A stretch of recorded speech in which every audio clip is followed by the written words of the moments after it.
Good evening and welcome to the community meeting, virtual meeting for the Caldor Fire here in Dorado County. So Ryan Lubin, Incident Management Team 6, PIO for the fire. I'd like to thank you for joining us online, and I'm going to give you a quick update on some of the information here on the fire. So as it stands currently right now, our acreage of the fire is 65,474 acres, 0% contained, with 653 personnel on the fire. We still have our PIOs out there actively engaged in the community and the evacuation centers that are set up around. We're getting that information out to you. Continue to monitor your social media accounts that you have, your email as we put those updates out. We put those out again every 7 a.m., 7 p.m., and then throughout the day, if there's any additional information that's going to come out, we'll push that out throughout the day for you guys to ensure you stay up to date on all the information for the fire. So with that, we'll give a brief operations update of the fire, and I'll bring up our operations section chief. Good afternoon. My name is Eric Schwab, Operations Section Chief with Incident Management Team 6. So an update on the fire. Continued, again, bottom of the fire we call the heel. We like to establish the heel as an anchor point to give us the ability to build off and go up both flanks of the fire and flank it to control it. We've focused a lot of time and energy, again, here in Division Whiskey, Division Uniform, securing that anchor point and getting that heel truly established. There's a lot of big drainages in here. Near Grizzly Flat, it's very challenging for us to get in and fight fire in those drainages. We're still within the community itself, doing tactical patrol, structure defense, as we try and navigate the best route to control the fire in Division Alpha. Moving up into Division Delta, again, the fire still has not made it to Sly Park Road, and we have literally had an engine at every single residence along Sly Park Road, ringing those structures, reducing fuels around them, and general structure defense in preparation should the fire make a run towards Sly Park Road. On the north end of the fire, we attempted to put in some direct control line on the very north tip down to Highway 50. As best I know, that's still holding right now. We've also done some indirect control line represented by the X's up to Jenkinson Lake as a fallback. Fire is still on the south side of Highway 50. It has not crossed Highway 50 yet, but it's a couple hundred yards away. Once we get over onto all the east side of the fire, this has been kind of the primary direction that the fire's been spreading to the east, which is good. It's away from structures. Slow rates of spread. We've been under the effects of an inversion layer, which has choked off the spread of the fire. That's the end of my report. Thank you, Chief.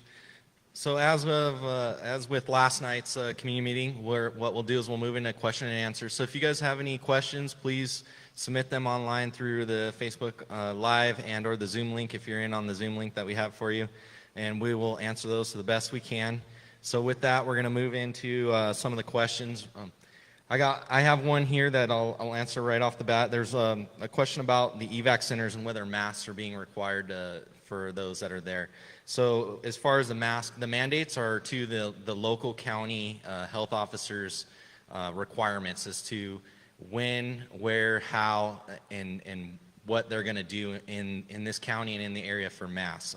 So we don't know exactly at each evacuation center how they're doing it, but they are following the guidelines that are put forth, and then as always, it's up to you if you feel safe enough, if you know how you want to wear that mask if they aren't required. So with that, we'll bring up our operations section chief again for some more questions. Okay, one of the questions is in regards to spread of the fire north, northeast, and the western edges. Most of the fire along the western edge is we're under, our wind is coming out of the south and pushing the fire to the north and northeast. It's a south-southwest wind. Everything along Sly Park Road down into Grizzly Flat, with the exception there, fire behavior reacts differently in large drainages. But predominantly this is backing fire, but it is just in some very rugged country with large timber that's very hard to deal with. So most of our spread, again, is in this direction and slow spread to the north. Another question was, how do spot fires occur? So as the fire burns actively, burning embers get transported in the smoke column, typically in the direction of the wind. Those hot embers land in the receptive fuel bed out in front of the fire, start new fires. Like I said yesterday, in the winds that when this fire made its big run, we were getting spot fires 5 miles out in front of the fire, very commonly a mile out. Another question, if high humidity continues, will areas be left to burn? I'm not sure I totally understand. If the humidity goes up, it slows fire behavior down, allows us to get closer to the fire's edge to work it. So high humidity is beneficial to us. And as far as letting everything burn, our end state is nothing's going to be burning on the fire. So. Thank you, Chief. With that, we have a couple evacuation questions and whatnot. We'll bring up our law enforcement liaison. Thank you. Good evening, everybody. My name is Eric Lee. I'm the law enforcement liaison for IMT Team 6. So a couple questions that came in have to do with evacuations and repopulation. Excuse me. The first question I'm going to answer is about keeping Amador on a warning. So down below the fire line, in Amador County, our standard process is that when we have a mandatory evacuation area, we will put a warning on the outside of that. That's so that we've already evacuated up to that point, but when people have to prepare themselves to evacuate, that's when we put in the warning. It doesn't mean that you have to immediately evacuate. It just means you're supposed to prepare for that. So what we do is on the outer edge of our mandatory evacuation area, you'll see on some of our maps where it'll have yellow going around. That means those areas are the warnings. So for right now, the answer to that question is yes, Amador will stay on a warning for right now. It does get reassessed every day in a meeting with law enforcement and fire operations and others to determine what areas need to stay in a warning and what areas need to be in mandatory evacuation. Right now, Amador is just in a warning area. Criteria for lifting the mandatory evacuations. So several things. When we have a mandatory evacuation, that means it is unsafe for folks to be in there. It means that we may not have the fire resources in which to go in and rescue somebody if the fire starts to move in certain directions. In order to lift that, we don't have to 100% eradicate the entire fire. So don't think that this has to be 100% contained before we will start a repopulation process. However, what that does mean is that we do need to make sure that certain areas are safe for people to go back in. Here's some examples of things we're looking at. One would be that there's no fire in that immediate vicinity that we're going to repopulate. Second is that we make sure the utilities are turned back on. Sometimes while fighting the fires, roads will be changed, the terrain will be changed by bulldozers, etc. And so we want to make sure that it is safe for people to actually drive back into their community, that trees that might have been burned have been dealt with so that we don't have falling trees, etc. So there's a lot of mitigating factors that have to be looked at and addressed before we can open up an area to allow residents to get back in there. So that answers that question. Oh, more coming in. This one is, can you explain the eastern edge of the evacuation zone? Well, I'm not sure what you want me to explain on that. Okay, got it. So you can't see it on this map. Unfortunately, we don't have an updated map. When we have our evac and repopulation meeting every day, which follows our cooperators meeting, we determine what areas need to be placed in the warning and evac. On the eastern side, there's an area there that is the federal forest area. That area has already been deemed closed by them, so there was no need for us to put that area into a warning. So we highlighted in yellow and put some slashes through it to identify it as being slightly different in that it is determined to be a closed area. With that, I don't think I have any further questions. Thank you. Thank you. We'll bring up our El Dorado County Sheriff Representative, Sergeant Palmberg, for some more questions. Thank you. So the first question I have here is, does our code red system work off of Wi-Fi if there's no cell coverage? I called the experts on this. It sounds like it will work if you have Wi-Fi calling. So if you do have that option with your Wi-Fi system, activate Wi-Fi calling, and you should have cell service to receive those messages. One caveat to that, as my contact at the sheriff's office tells us, is also when you do the code red, sign up for an email. So not only will you get a text or a phone call on your landline or your cell phone, but you will also be notified via email through the code red system. So I encourage everybody who is on code red to make sure you're signed up for email as well. Second question is regarding extra patrols in the evacuated areas. I assure you the sheriff's office, as well as a multitude of other allied agencies from our region and state, are out in the area of all of the evacuated areas. We are diligent doing 24-hour patrol. Fortunately, the vast majority of people have stayed out of the area, and most of our officers and deputies are encountering only other officers and deputies. So we are being diligent 24 hours a day. We have huge numbers of officers out there protecting your residences and your property, and that is going to continue until those areas are repopulated. I just want to say we thank all of our firefighting partners in this mission, as well as all of our allied agencies. Thank you. Thank you, sir. With some of the questions, we'll bring up our Deputy IC for some of his questions that pertain to him for you. Good evening, Dusty Martin. So we're starting to get a lot of questions about how long our mandatory evacuations are going to last. So as our law enforcement liaison spoke, it talked about the process to get that get people back into their homes, and some of the processes and things that need to be in place. So where we're at currently, I would expect for these evacuations to last for a little while. At least a week, maybe upwards of 2 weeks before we can really get some of the mandatory areas opened up. Our number one priority is to get the community back into their homes. But as our law enforcement liaison stated, we have to do that safely and make sure it's safe for the residents and safe for the fire personnel.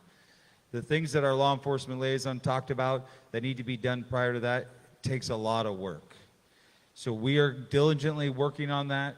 That is one of our top priorities, but just understand it's going to take a bit, and it could be up to a week or 2 weeks before that happens. There was a question about damage assessment. Our damage assessment teams are working tirelessly to get out into the communities and get that process complete. Once again, that is a long process as well to get that. As soon as we get some numbers back from them, we will get that out to you so you have that. But understand, we are working around the clock on the numbers for you.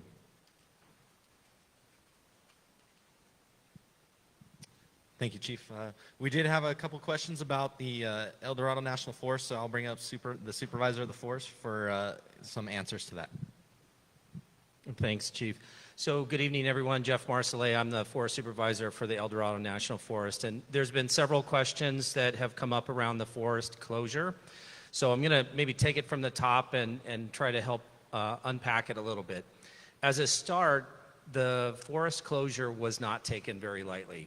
In fact, I fully understand what it means to restrict you from your public lands. The piece that I want to make sure you are aware is that when we instituted that closure, it was about trying to keep you out of the way from this spreading fire. It's about evacuations. It's about stretched resources and our inability to keep pace with the fire that was at the time growing 40 to 45,000 acres in a single burning period. So the bottom line is this: if you have an authorization on the National Forest, say a grazing permit, say a recreation residence, say a timber sale, like a timber sale contract of some sort, we're working with individuals to walk through what the safety procedures are, but we're going to do it hand in hand with the incident command team and only authorize individual, like short trips, where we think it's safe enough to do so. The bottom line is the national forest is going to be closed until we feel like we have good, firm control on how big this fire might get, and we have the sufficient resources to ensure the public is not going to be out in front of this thing should it grow like we saw just a couple days ago. There is an exemption process in order. We've got ways to get through that. I'm not inviting a lot of you to ask us for permission to go into these special authorizations, but if you have one, if you have a permit or you have a contract, then work with your local permit administrator or your contract officer, make a request. We'll bring it through the safety procedures that we've instituted along with Team 6, and we'll give you a decision one way or another. The chances are low right now while we haven't got a handle on this fire, but when we do have the handle on the fire, then we'll be authorizing those individual activities to occur on a case-by-case basis. Thank you.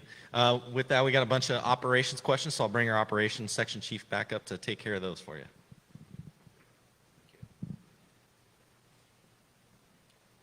Question, has Camino changed from a warning from mandatory? No, Camino is still in an ordered evacuation, so Camino is in a mandatory evacuation. Fire weather forecast for the next few days. I just got a briefing from our IMET incident meteorologist. Tomorrow it's supposed to be a lot like today, and I don't even know days anymore. So tomorrow, Friday, a lot like today with a smoke inversion. Saturday, I didn't like what he had to say. He was predicting a fairly strong southwest wind, up to 20 miles an hour during the day Saturday, and I don't recall exactly how long that was going to last. So obviously, I don't like the sound of that, but if I had to have a 20-mile-an-hour wind, that's the direction that I would want it, because it is, again, going to push the fire out into the forest with a lot less infrastructure out there.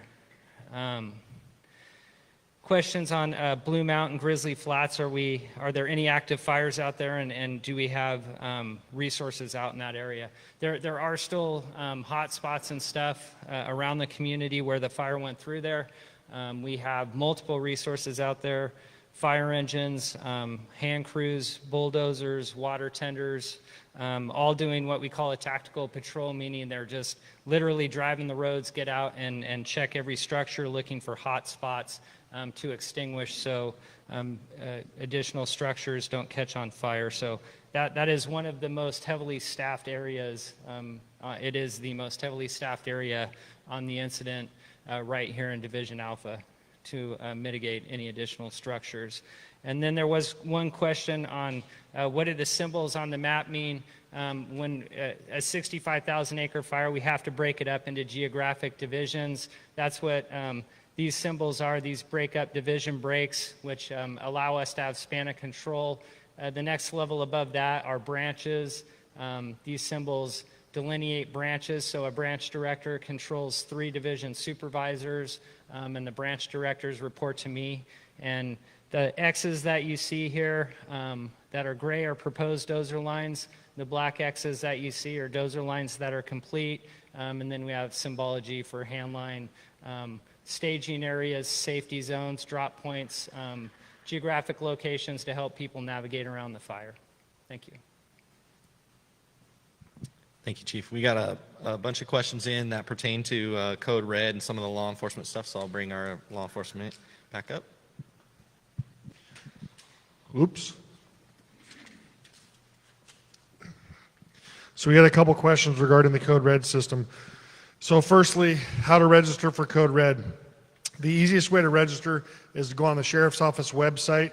There is a quick link on the home page. It's a quick link, and I don't believe it actually says Code Red. I think it says something to the effect of register for the emergency alert system, something to that effect. Click on that link and it'll walk you through the process of how to register. On that same page where you're registering, there is a phone number that you can call if you encounter any problems while registering for Code Red. The second question regarding Code Red is, can Code Red cover more than one property? I don't know the actual answer to that. My recommendation would be that you would register each property individually, so perhaps make 2 separate entries. If you have the same contact information for both, that might somehow merge. I am not sure, but I think to be safe, I would attempt to register both properties under that with that contact information. Third question, can we repeat what to do if Code Red doesn't work? Again, the best method is to go on that Sheriff's Office webpage, go on the quick link. There is a telephone number there that you can call for assistance to assure you are registered properly. Probably provide your address and make sure that it is set up in your system. Thank you. Thank you, sir. We did get a couple questions in regards to one being what can we do to help you? So us here at Base Camp, the firefighters, we greatly appreciate your thought for us and the help.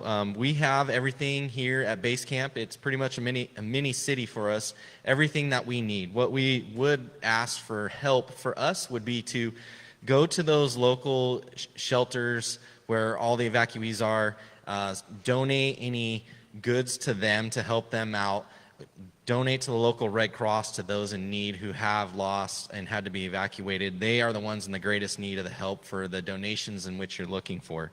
Another question, how can those evacuated get their mail? So for your mail, obviously the areas are closed. So the U.S. Postal Service is going to hold your mail at the post office. So please go to your local post office and you can check with them and pick your mail up. Another one we had, was there any evacuation centers in Amador County? Yes. We have a temporary evacuation center in Amador County Fairgrounds at 18621 Sherwood Street. We have an evacuation shelter at Evelyn Bishop Hall at 701 Highway 124. We also did get a couple more evac questions, so I'll bring our law enforcement liaison back up. Okay, so I did get an additional question here. It says, after a mandatory evacuation, can you go just back to a warning? The answer is yes. So we can have in a mandatory evacuation area downgrade. There's actually several levels of an evacuation where when we start to repopulate, we might go to a level 1 mandatory evacuation, which means that it'll be open for residents only. That gives us the opportunity to allow residents to go back into their neighborhoods, get to see what kind of damage was done, look at their property, get some time to settle before the general public starts to get access to that area. So that would be a level 1 mandatory evacuation, which means residents only can get back in. Then we can go back to a warning or to nothing. So in other words, once we mitigate a fire issue, when we start to repopulate, we want to repopulate and not have to evacuate again. So we try not to just go back to a warning. What we will try to do is make sure it's absolutely safe so that we can repopulate it and get everybody back in where they need to be. Thank you. Thank you, sir. We're getting close to the closing end of our questions, but we got a few more we could sneak in, so we'll have our operations come back up for some of those.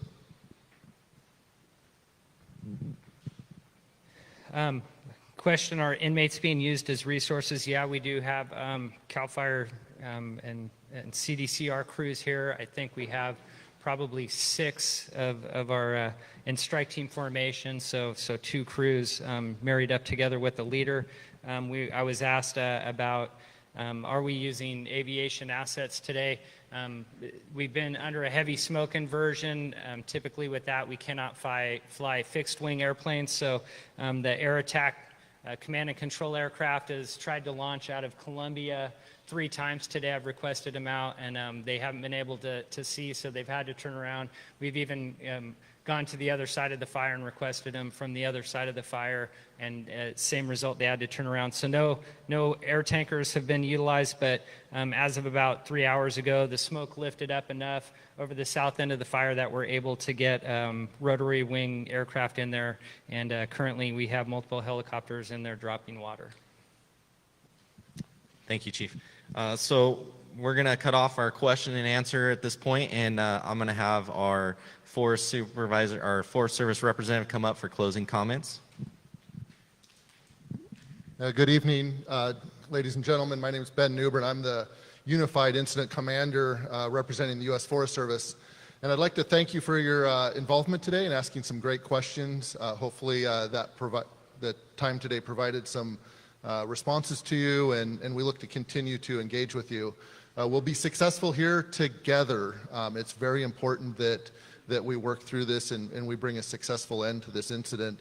A lot of us, the Forest Service, CAL FIRE, and others are affected by this as well and are going through evacuations of our own families as well as we live in these same communities. And so appreciate our work together to bring this to a successful end. Thanks, and we'll see you again tomorrow. Thank you, sir. So with that, we're going to start to close down our meeting. So those of you that may have missed our intro, I'll give you a quick update of the information again before we sign off for the rest of the night. So again, our current acreage for the fire is 65,474 acres, 0% contained, and we have 653 personnel on the fire. So this information is going to change every 12 hours for our update sheets. So those come out again at 7 a.m., 7 p.m. We push those out on the social media sites, on the websites for the Forest Service and for CAL FIRE. We'll be sure to get that information out. So please check it as it comes out. So we put them out, like I said, at 7 a.m., 7 p.m., or as close to those times as we can. And those numbers are going to change every 12 hours. So even though we're giving you this information right now, it's shortly going to change because we can only catch up the information so quick. So please sign up for the information, keep checking online, and stay informed, and have a good night.